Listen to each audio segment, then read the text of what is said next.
What are the odds of an athlete making it to the top of his or her sport, succeeding at a professional level? The odds are slim. What are those chances if the athlete weighs a mere 170 pounds and is 5 feet 10 inches tall?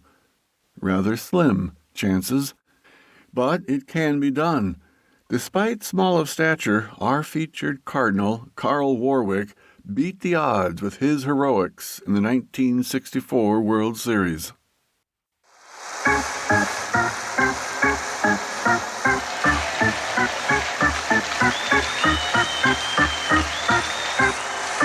Welcome to St. Louis Cardinals Beyond the HOF, saluting unsung heroes, with your hosts Tom Nance and John Crust. Welcome to our third podcast here in Season 1. We're flipping from defense, where we've previously covered two spot relievers, Barney Schultz and Ron Taylor. We're going to switch to offense with a pinch hitter of Carl Warwick, a bat that figured prominently in the 1964 World Series that the Cardinals won in 7 games over the New York Yankees. In reading your article, John, one of the things that struck me was Warwick's size. He was 5'7" and 170. 5'10". No, he's 5'10". 5'10", and just even so, relatively short, and only weighing 170 pounds, and became a major league baseball player. Yeah, that is a little bit slender for a guy who was actually did like power hitting. Indeed. Well, Lou Brock was like that when he first started out. He was smashing some home runs, being a fairly small in stature. Yeah, but somehow, you just don't equate some guy who's 5'10", 170. Yes. As a power hitter. You think of him as more of your, batting for average and maybe warning track power. Warning track power, nice. But type of thing. But that brings up how one of the things that I like about this sport of baseball is that it does welcome people of different sizes. In a current example is a couple of shortstops. The Cardinals' Mason Wynn is 5'11", just an inch taller than Warwick. But then you take a look at the Cincinnati Reds, whom they recently played, and Ellie De La Cruz. He is 6'7" for a shortstop. Yeah, I know. That is a huge discrepancy. It was pointed out when Wynn was standing on second base and Cruz was standing right next to him. It was like, holy crap! It looked like he was almost a foot taller. But it's a good 8-inch difference between the two of them. Two rising. And that's tall for like a player in the field. Yes, and for him to be so fast as he is. Yeah, true. At that height, it's tough to be. Well, he can be, especially to be so quick because he's only gotten 30 yards, 90 feet or 60 feet. Sorry, 90 feet between the bases. Right. So he doesn't have a lot of time to build up, to get speed. To get those long limbs activated, but. Yeah. He is fast. You notice you don't see tall sprinters. You see them maybe around 6 feet. Right. But you don't see them like 6'6". Yeah. So, again, the sport embraces and welcomes people of all sizes. And there's two star players in that shortstop position of vastly different sizes. David Eckstein of the Cardinals. He was the MVP in the 2006 series. He was also very small of stature. Oh, yeah. He was, I think, listed at 5'6", even though most people think he was like 5'4" to 5'5". Well, I had a peer teacher of mine who actually got to be close to him. I don't know if she actually met him or not, but she saw him up close. Because if he's 5'6", she goes, he's now. She was like, 5'5" would be more like it. But still, what an exciting player, even though, again, small in stature. So baseball, maybe he was 5'6" in cleats. Perhaps. But it's fun to watch different sized people play this game. People like Boog Powell and Dave Parker versus scrappy players like Smith and Eckstein. Wainwright being a tall pitcher versus a shorter pitcher like Greg Maddox. Oh, yeah. It's fun to see that. And then you got like these pitchers. I forgot who it was. There was a relief pitcher on the Yankees who, even though, he wasn't short per se, but he was like 5'10", 5'11". But his release point was like that of a guy who was like 6'4". because he would throw the ball, or he had such a long stride when he Fascinating. delivered the ball that he threw the ball from such a shorter distance and added effectively like 2 to 3 miles per hour to his fastball. Getting the most out of his mechanics. Nice. Yeah, which is sort of amazing, you know? Yeah. Yeah. Anything else you want to share before we get to your article? Oh, no, but just that it was really fascinating, about Warwick and his, it's just he had such a great attitude throughout his career and took everything in stride as it's going to show. And, there's a couple of things, something that came to me about that I'll share afterwards, about the fact of how, he was just such a great attitude player. Well, that goes a long ways in all aspects of life. Indeed. All right, so let's take a look at how this 170-pounder, 5'10" individual played a starring role in the 1964 World Series, but it'll be preceded with some interesting biographical information provided by our host, John Crost. Born and raised in Dallas, Carl Warwick started playing organized baseball at the age of 9. Outside a short time at first base in high school, he would always wear his glove in the outfield. He would be awarded an athletic scholarship from Texas Christian University in 1955. Making the varsity team as a freshman, his coach was also the TCU football coach, Dutch Meyer. Carl would be named to the All-Southwest Conference team and the NCAA All-American third team. His sophomore year would see him continue to shine as he led the Horned Frogs with a .321 batting average. These feats got Dodgers scout Hugh Alexander to sit up and take notice. Alexander would offer Carl a $25,000 signing bonus after Warwick's junior year. When asked for advice, his college coach advised Carl to sign and take the money, as that was a healthy chunk of change for the time. Meyer went on to say Warwick did not need to feel obligated towards TCU. Carl struggled to make a decision, but after a couple of weeks, he signed the contract and left behind his senior collegiate season.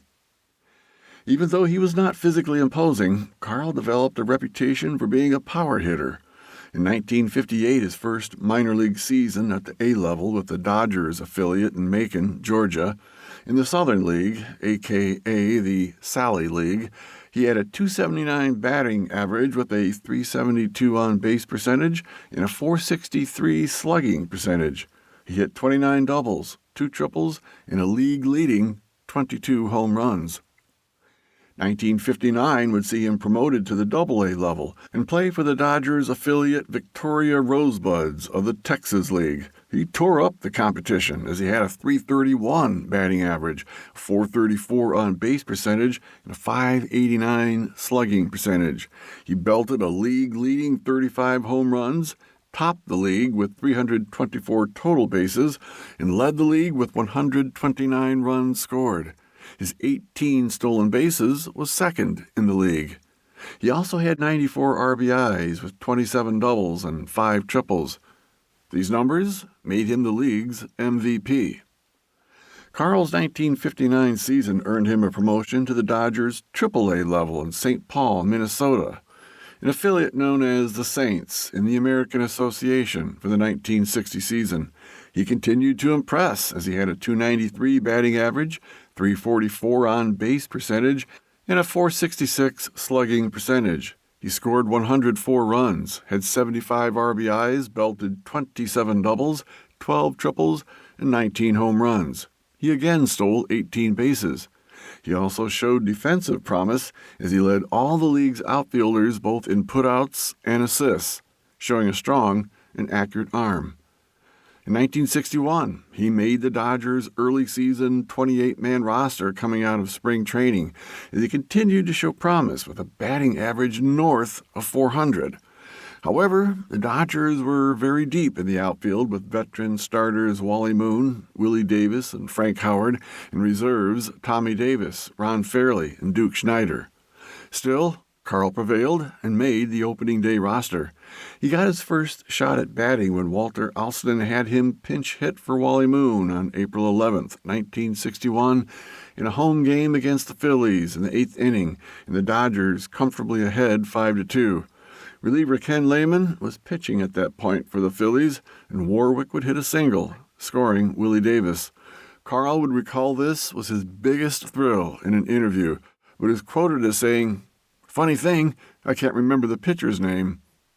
Unfortunately, his playing time was very limited, mostly to pinch running and as a defensive replacement for Moon.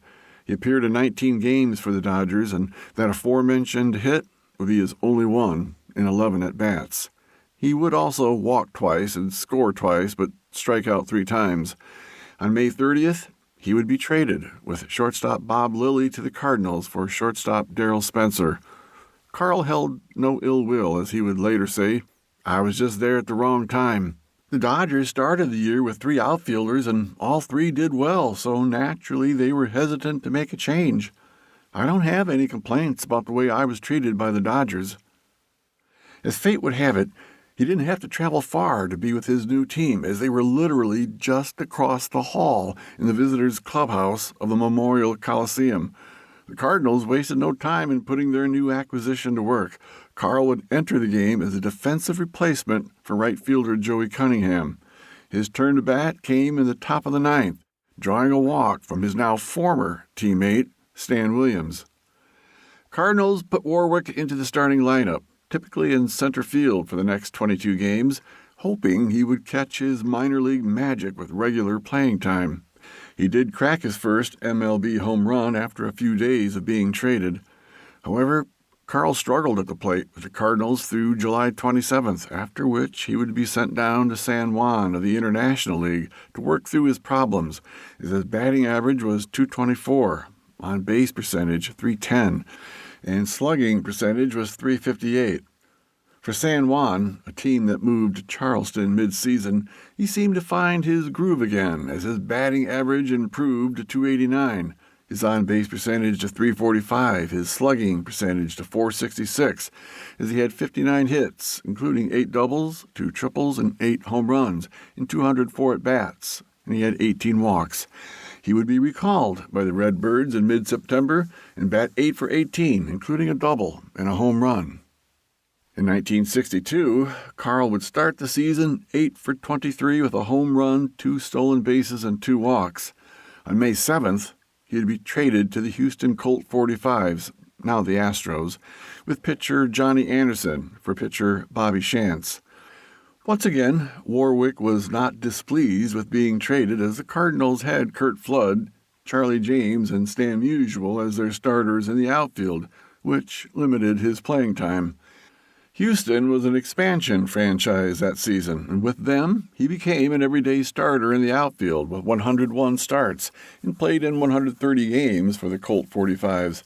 He had a solid year at the plate for Houston with a .260 batting average, .312 on-base percentage, and .400 slugging percentage.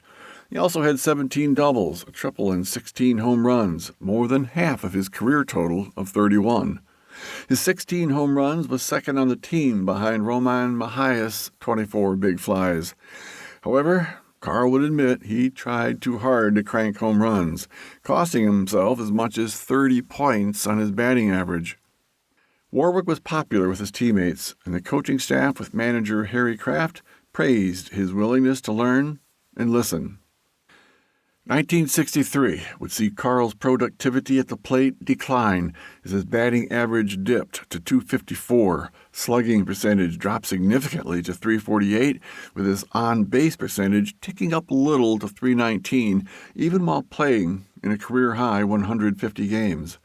While his doubles were a career-high 19 and triples also a career-high 5, his home runs dropped to just 7.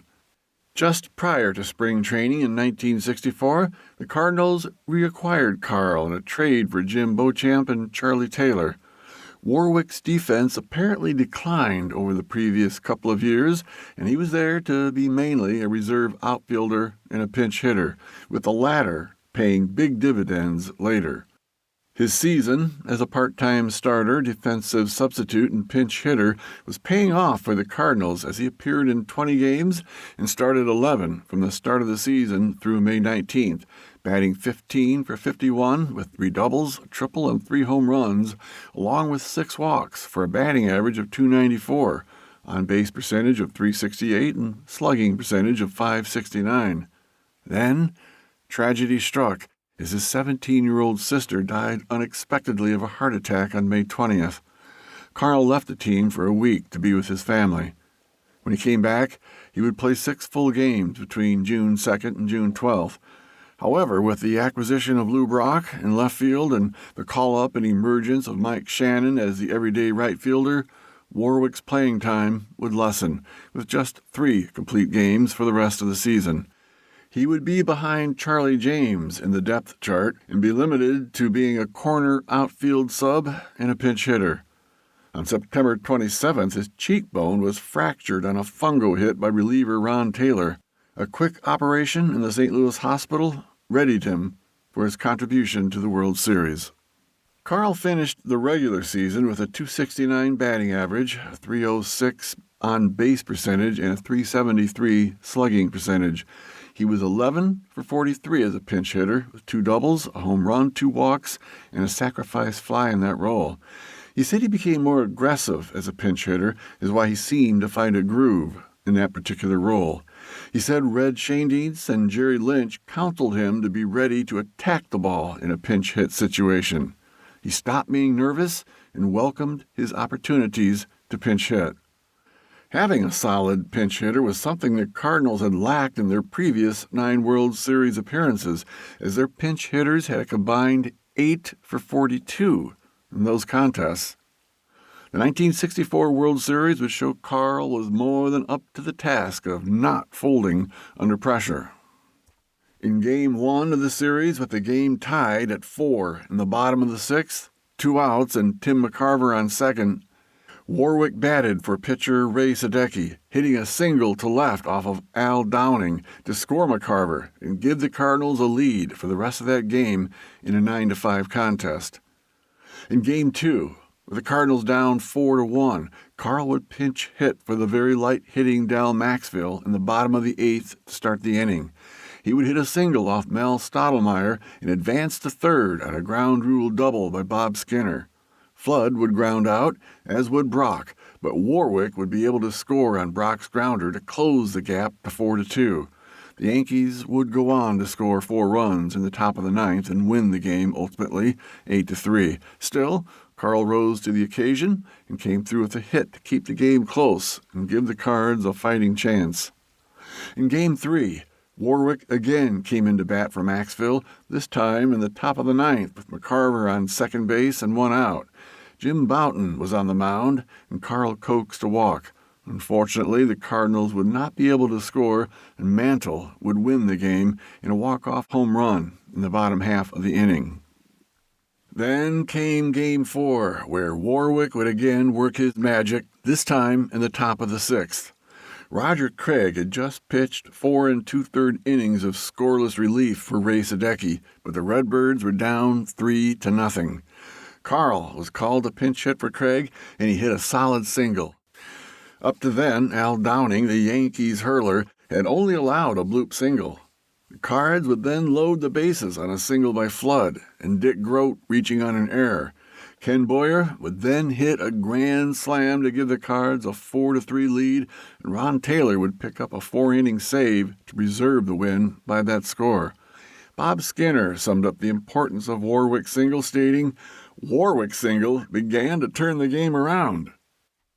Carl's third pinch hit tied a World Series record for pinch hitting in a World Series, and he became the first player to successfully get on base in his first 4 plate appearances in a World Series. Still, these 2 accomplishments were not bigger in his eyes than his first big league hit. As he put it, opening day, 1961, before 60,000 in the Coliseum, would always be his favorite memory. Game 5 would mark the first time Carl would not be called on to pinch hit, as Gibson threw for 10 innings in a 5-2 win. The Yankees won 8-3 in Game 6, and there was never a chance for Warwick to come to bat. In Game 7, Carl would pinch hit for Maxville in the bottom of the 7th inning, but Boughton would get him to foul out to third base. Despite that unproductive at-bat, the Cardinals won Game 7 and the series, a good deal owing to Carl's key pinch hits. Johnny Keane said Carl's aggressive approach as a pinch hitter was why he succeeded, and why he was an important part of the Cards winning the series. Carl gathered his ring and returned to Houston to be with his family and be a rep for a paint manufacturing company.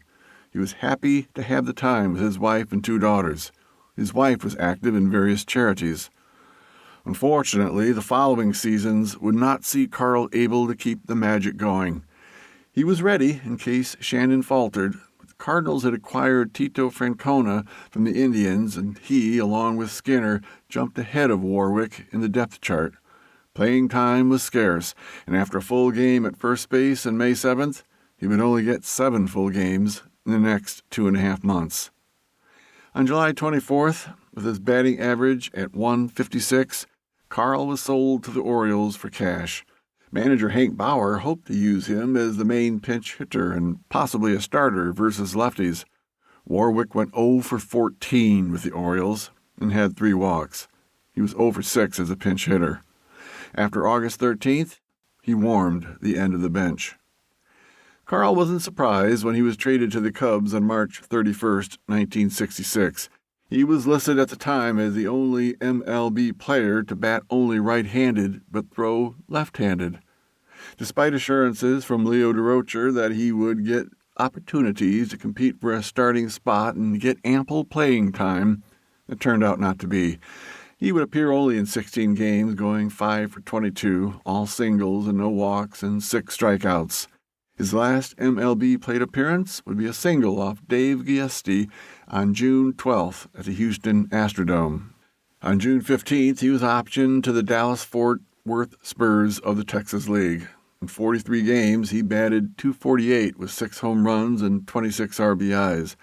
Then, on August 1st, he was sent to the Tacoma Cubs of the Pacific League and struggled with a .212 batting average and 2 home runs in 117 plate appearances. After the minor league season ended, the Cubs assigned him to the Jacksonville Suns. Carl signed a minor league contract with the Mets prior to the spring training for 1967, but retired instead on March 1st, 1967. After hanging up his cleats, Carl would start a real estate company and then a travel agency focusing on corporate travel. He also was the chairman of the Major League Baseball Alumni Association, which raises funds for various charities.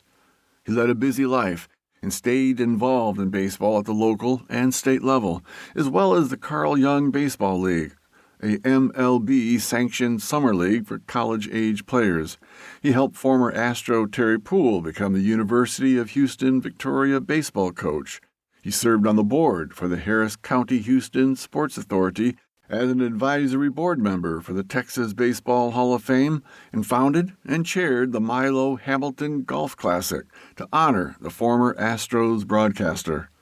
He was elected to the Texas Baseball Hall of Fame in 1990 and the TCU Letterman's Association Hall of Fame in 1995.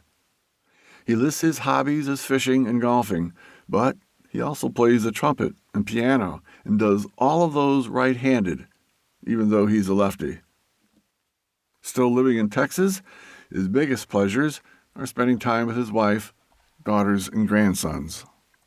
So here's to you, Carl, for being there and giving us wonderful memories of the 1964 World Series, and being there when it counted, and coming through in the pinch.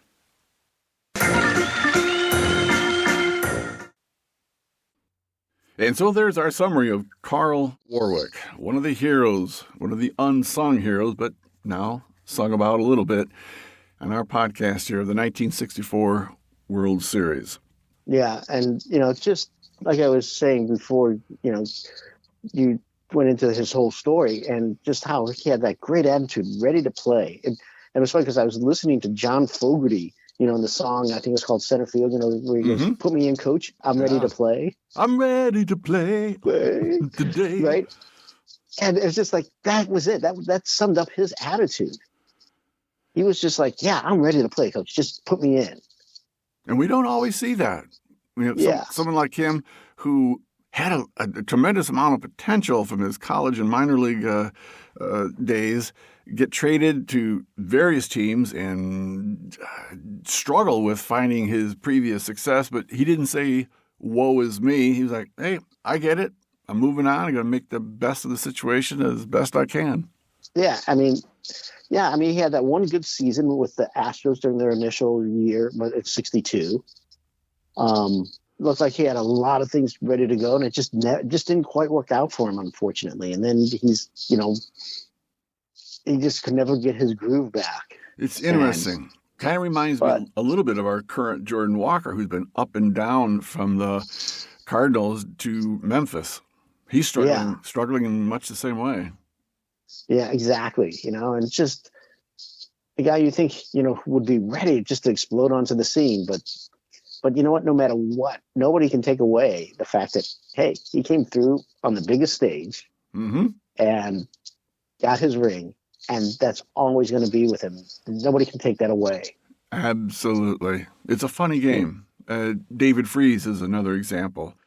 How can someone have such an amazing few months and then just never recapture that magic? But at least it was there. At least it was there for those few months. And yeah, exactly. And I mean, he did it on the biggest stage. And what people don't realize, when he hit that game time triple, he was 0 for 3 in that game. And dropped a fly ball at third base. Yeah.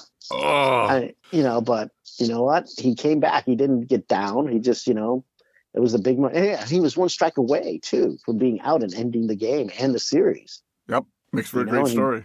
He just did it. He came through when it was needed, and he just plugged away. That's example. That's why baseball is such a great game. A funny game, sometimes a cruel game.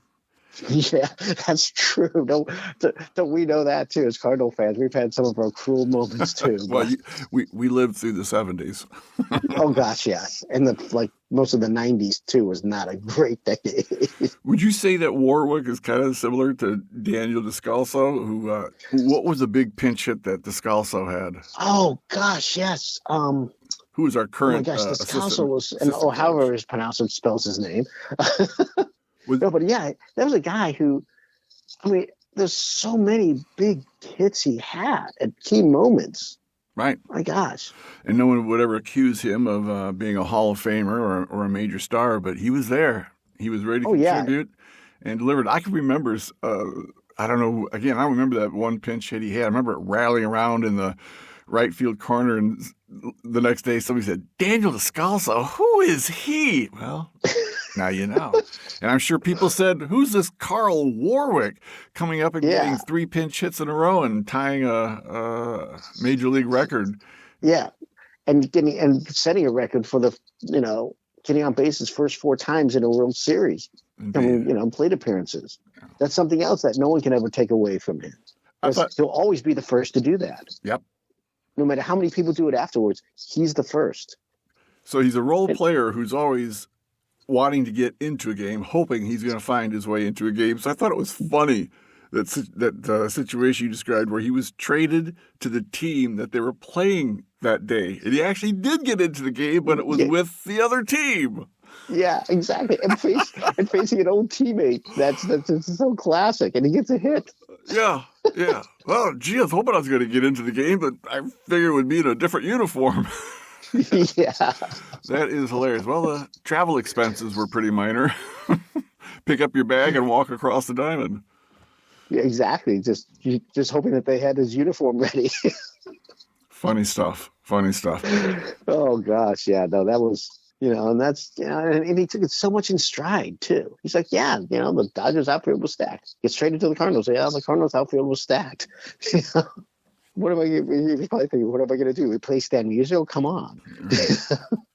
Well, Warwick had an interesting post-retirement career that we covered in our podcast, being involved with a variety of functions in the baseball world. And so is our next featured player, Roger Craig. He was a part of that 1964 team. And most people are going to recognize that name as someone who did a number of interesting things after his playing days. Oh yeah, I mean he was considered the pitching guru, teaching the split finger fastball that he just learned from studying Bruce Sutter throwing it and taught it to other players, other pitchers, and he saved careers for several pitchers and helped make the careers too. So, and you will go, we'll cover that too. Right. When we do the next podcast. That'll be in just a couple of weeks. Yeah. So, yeah, no, I mean, that guy had just a fabulous career, both as a player and as a coach, and even as a manager. He managed the Giants during the earthquake series. And I'll wait to that, but I have a great story about that too, because I know exactly where I was and what I was doing.